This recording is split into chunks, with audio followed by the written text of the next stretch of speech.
Vou passar a palavra agora para o senhor Albert Cabalé, que tem até 15 minutos para a sua exposição. Com a palavra. Bom, obrigado, deputado, primeiro pela organização dessa audiência e pelo convite. Obrigado a todos os senhores e senhoras presentes. Eu vou fazer uma breve apresentação, um pouco do histórico da indústria de defesa brasileira, né, de quando ela chegou no auge e o que ocorreu depois, foi sendo desmantelado ao longo do tempo, e de quais são os riscos que eu acredito que existem com essa situação, né? Então, primeiro nós temos uma percepção entre a população, principalmente na segunda metade do século XX para cá, de que o Brasil é um país pacífico, é um país pacifista. Isso é corroborado, inclusive, na nossa Constituição, é corroborado por acordos internacionais que nós assinamos.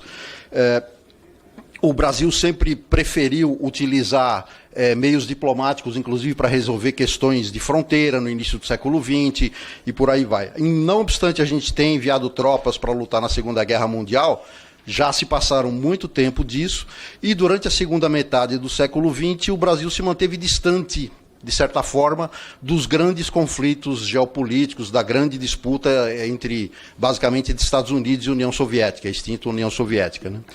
Tudo isso foi criando um ambiente de uma aparente ausência de ameaças, né? O Brasil é um país pacífico, somos amigos de todos, etc, etc.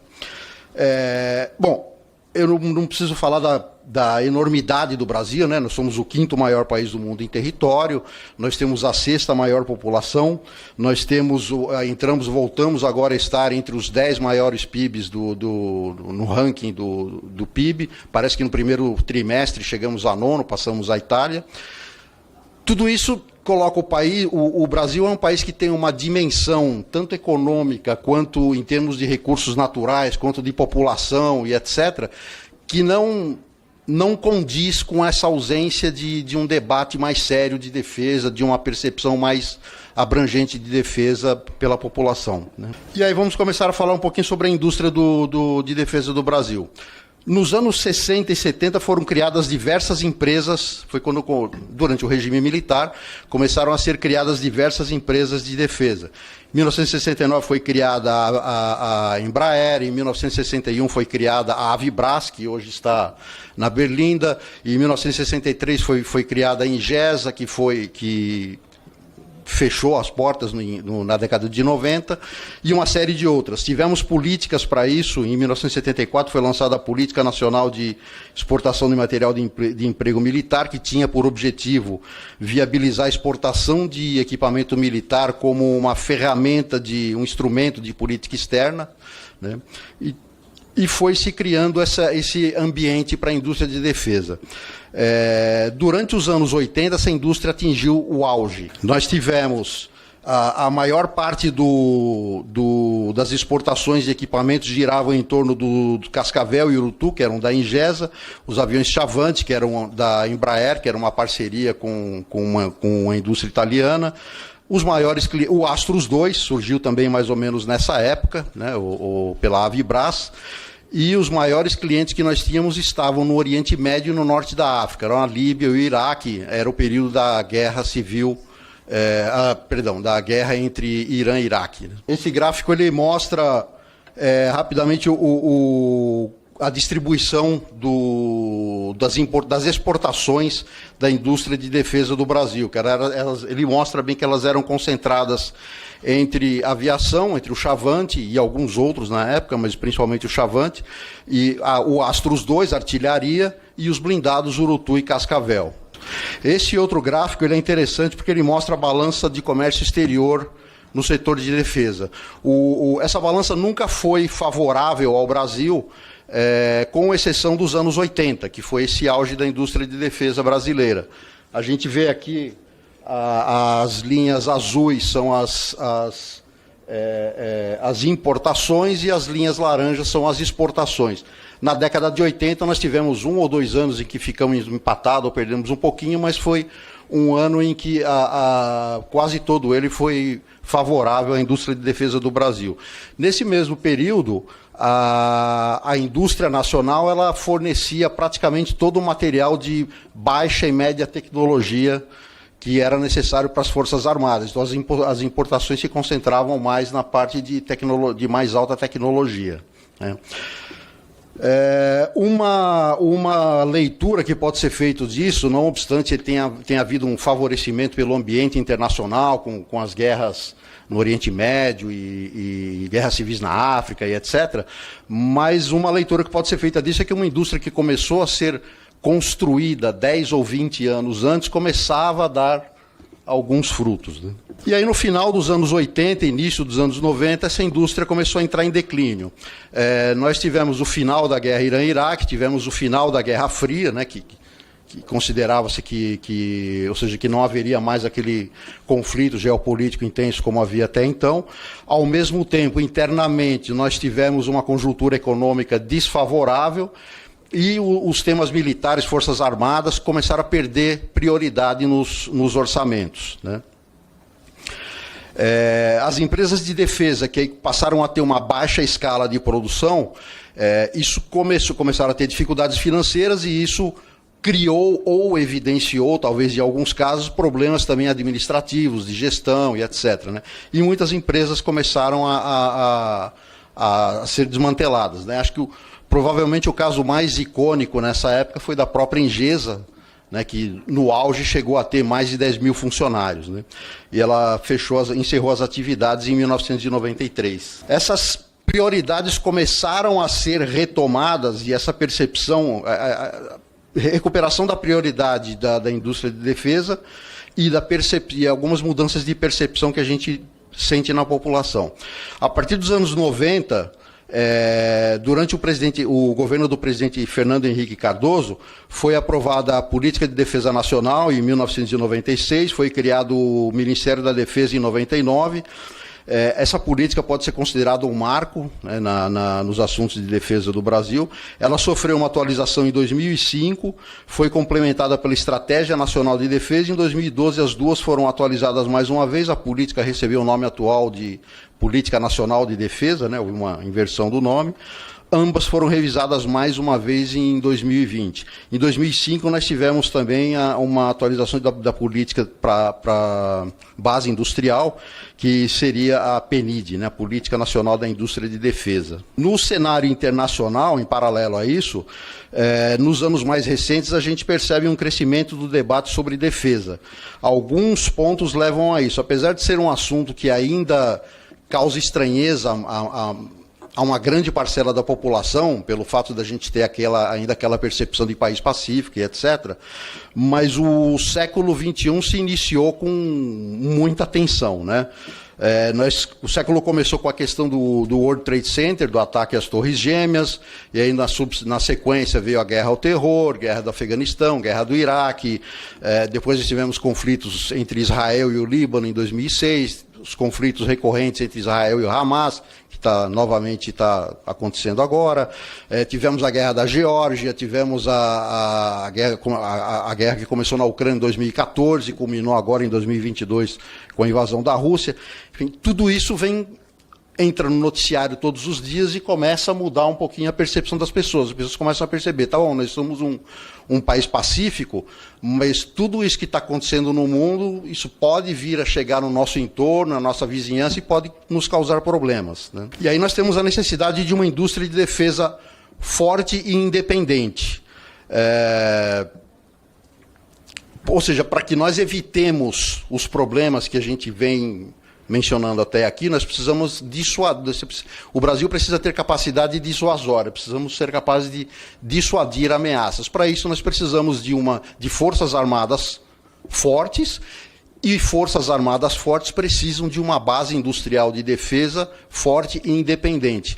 Por que eu digo forte e independente? Porque você na minha visão, não adianta você ter forças armadas que simplesmente comprem equipamento de ponta no exterior. Nós precisamos ter capacidade de desenvolver isso internamente. Precisamos desenvolver tecnologia, manter a propriedade intelectual disso tudo e garantir que nós sejamos capazes de nos suprir nesse sentido.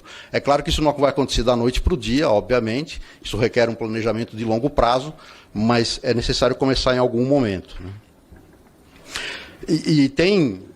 Nós temos a máxima de geopolítica, né, que países não têm amigos, mas têm interesses em comum, né? Então, nada garante que países com os quais nós temos boa relação e temos trocas comerciais e etc., não venham a ter interesses conflitantes com os nossos em algum ponto. Nós temos algumas iniciativas agora que foram lançadas. Foi lançada foi aprovado o decreto 1169/2022, que instituiu mais uma vez uma política nacional de base industrial de defesa. Tivemos um anúncio aí do novo PAC recentemente, que inclui uma parcela significativa de recursos para as Forças Armadas, né? E aí, voltando um pouquinho para os anos 90 novamente, o período em que começamos a ter problemas, né? Nessa época, os investimentos estrangeiros diretos começaram a ser um elemento forte de desenvolvimento econômico. No entanto, o investimento econômico direto por empresas estrangeiras, ele traz um componente de desnacionalização, na medida em que uma empresa multinacional adquire o controle de uma empresa nacional e o poder de decisão dessa empresa passa a estar, não mais no Brasil, mas ele passa a estar na matriz da empresa adquirente, né? Isso é crítico para o setor de defesa, porque isso cerceia o nosso desenvolvimento tecnológico, ou seja, propriedade intelectual que seria nossa passa a ser detida por uma empresa com matriz no estrangeiro. E é isso que aconteceu, né? Grupos internacionais passaram a adquirir o controle de várias empresas brasileiras de defesa. Então, a israelense Elbit Systems adquiriu o controle da aeroeletrônica, que fornece aviônicos para o Tucano, Super Tucano e AMX. Ela adquiriu o controle da Ares, que produz torres, sistemas de armas, sistemas de pontaria, etc. Adquiriu o controle da Periscope Equipamentos Optrônicos, que é especializado em sinalização aeroportuária, e da Mectron, que era fabricante de mísseis. O grupo francês Thales, através da Safran, controla a Omnisys, que fabrica radares. A Airbus controla a Elibras, isso desde o início, né? A inglesa BAE Systems fornece sistemas de controle eletrônico para a Embraer, entre outros equipamentos. O Edge Group dos Emirados Árabes adquiriu 50% do controle da SIAT, que desenvolve mísseis, sistemas de eletrônicos e etc. Ou seja, tudo isso passa para as matrizes dessas empresas, ou seja, empresas que estão em Israel, que estão na França, que estão na Inglaterra, que estão nos Emirados Árabes, eles passam a ter uma influência em projetos estratégicos do Brasil, na medida em que eles detêm a propriedade intelectual do que foi produzido até então. E nada impede que eles retirem uma linha de montagem daqui, se eles julgarem que for de interesse deles, por exemplo. E nós passaremos a ser importadores de algo que nós criamos. Aí é um ponto importante. A indústria de defesa, pelas suas características, ou seja, é uma indústria que vende para governos, basicamente. Ela vende para governos e para forças armadas. Então, esse tipo de indústria, ela é de interesse nacional e, pela característica dela, ela não pode ser regida simplesmente por regras de mercado. Pode continuar, deputado? Ela não pode ser regida simplesmente por regras de mercado. Se nós pegarmos o exemplo dos Estados Unidos, né, que é a maior economia, a indústria de defesa, toda ela é privada. Porém, eles recebem aportes constantes do governo americano na forma dos pedidos, tanto de equipamento que está em linha de produção, quanto aportes financeiros para desenvolvimento de novos projetos que eles julguem que venham a ser necessários.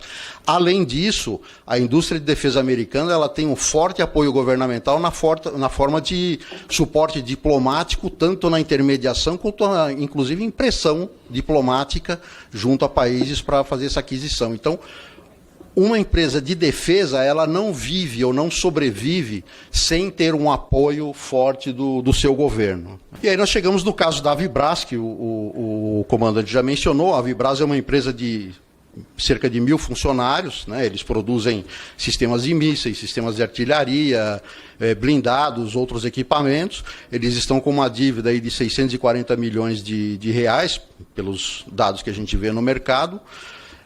E, enfim, está em negociação estão em conversas com um grupo australiano, Defenditex, para ser adquirida. Inclusive, um ponto interessante foi uma matéria que eu vi ontem à tarde. Saiu uma notícia de que o presidente da Defenditex está pleiteando um empréstimo de 130 milhões de dólares do governo australiano, que em princípio eles negaram. Aí tem uma série de deputados, senadores lá na Austrália que estão atuando com ele para que se aprove esse empréstimo, mas é interessante notar as declarações que ele fez lá na Austrália para apoiar o pedido de empréstimo. Ou seja, ele reconhece a Avibras como uma empresa que tem um enorme capital, uma enorme propriedade intelectual nessa área, que isso é fundamental para a Austrália, e ele diz que em alguns meses ele consegue estar montando esse equipamento, os equipamentos que a Avibras produz hoje aqui na Austrália, e em cerca de 2 anos, ou 18 meses, menos de 2 anos, ele tem condições de mudar toda a linha de produção da Avibras lá para a Austrália. Ou seja, esse é o destino que se apresenta para a Avibras, né? Era isso. Excelente. Muito obrigado. Eu que agradeço. Muito obrigado, senhor. Muito obrigado. Fico à disposição.